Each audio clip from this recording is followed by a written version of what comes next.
Proton pump inhibitor বা PPI gastric acidity চিন্তা করে আমরা খাই। ডক্টররা সাধারণত 1 মাস থেকে 1.5 মাস পর্যন্ত এটা প্রেসক্রাইব করে থাকেন।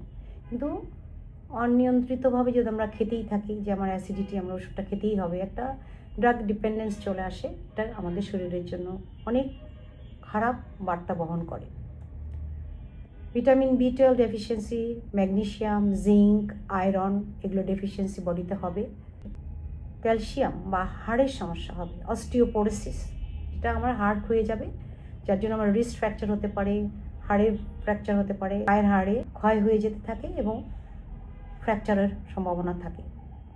এছাড়া রিবাউন্ড অ্যাসিডিটি, যেরকম যে আমরা ছাড়লাম অনেক দিন খাচ্ছি, তখন স্টমাক অটোমেটিক্যালি এত অ্যাসিড প্রডিউস করবে যে আমাদের গ্যাস্ট্রিক আরও বেড়ে যাবে, তখন আবার শুরু করতে হবে। কিডনি ডিসঅর্ডার হতে পারে। আমাদের শরীরে পাকস্থলীতে যে ব্যাকটেরিয়াগুলোর নর্মাল কাজ করে, সেই ব্যাকটেরিয়াগুলো আমাদের হজমের সহায়তা করে। যখনই আমরা রেগুলারলি এটা প্রোটন পাম্প ইনহিবিটর খেতে থাকবো, তখন ব্যাকটেরিয়াগুলো উপর দিকে উঠবে এবং এটা আমাদের লাংসেও চলে যেতে পারে।